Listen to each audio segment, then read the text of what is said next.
Brittney Griner body-checked Caitlin Clark twice in one game, and the refs called nothing. 0 free throws for Clark, a phantom technical out of nowhere, and a Sun team getting every soft whistle they wanted. This isn't the first time either, because Griner did the same. Sophie Cunningham are breaking their silence on Griner, the WNBA refs, and the alleged corruption in the league.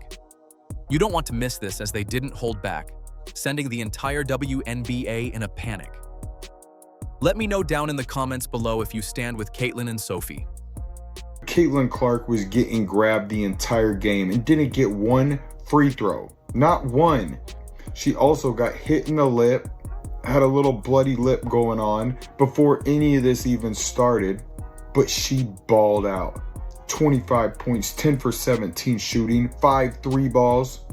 This is the best. Griner was still with the Atlanta Dream. She body-checked Clark in almost the exact same way, knocked her off her spot, and then reportedly screamed at her from the bench afterward. The officials in that game said nothing, called nothing, and let it slide like it was just physical basketball. So June 13th isn't a one-time thing. It's the same move from the same player with the same result. Different jersey, same silence from the referees. We have heard nothing from the WNBA, absolutely nothing. Brittney Griner elbowing Caitlin Clark in a crazy way and then calling her a trash white girl. And Brittney Griner has not commented, which I find significant.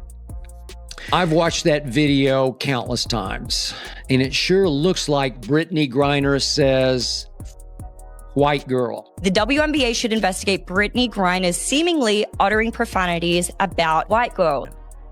And that's when the Sophie Cunningham question comes back up, because she'd been missing from the last game against Chicago with what the team called a sore right elbow. Officially, that's the story. An elbow injury, nothing more to see here. But the timing feels strange, because this comes right after Cunningham reportedly went off the designed play during Clark's game-winning shot against Washington, running her own route instead of the one Stephanie White drew up. Nobody's confirmed that's why she sat, and nobody's denied it either. Clark gets it to Boston. Cunningham. Clark has Griner on her, which means Boston for the kick out. Another! So you're left with two versions. Either Cunningham's elbow really was too sore to play, or Sun team, because you look at the pieces, they have very good defenders, and they're going to want to do their best to create some turnovers here. Clark, quickly, you can count it. Speaking of who's back, Brittney Griner, no good on her first attempt. And the Fever love to run. Look, you saw through the unrivaled season, and now it's a huge part of what Indiana can bring offensively. Clark likes to shoot going left and does. Cunningham steps up to the microphone, still breathing hard from that fourth quarter run. And what comes out of her mouth has nothing to do with threes or box scores. With BG for 6 years, and so I know her like the back of my hand. On that same vein, in that story with ESPN, you talked about wanting to protect young girls who shouldn't have to go against biological men. Just can you expand your viewpoint on that? I mean, I think I said what I said. I think it's kind of common sense. And I think I'll always believe in that. I think it's really important to protect children, and that's little girls who are also involved in that category. And so I stand on what I said, and I always believe that. I don't dislike anyone. Like, I think there is room for absolutely everyone here, and I think there's room to love everyone. And I truly think when you get people in the same room and you have conversations, you actually have a lot in common with a lot of people. And so I'm there to love, but I'm also there to love biological women, and I think that there are rights that need to be protected. And like I said, I'm going to stand true to that. I'll never falter in my beliefs in that, but I have never once said I hated the trans community.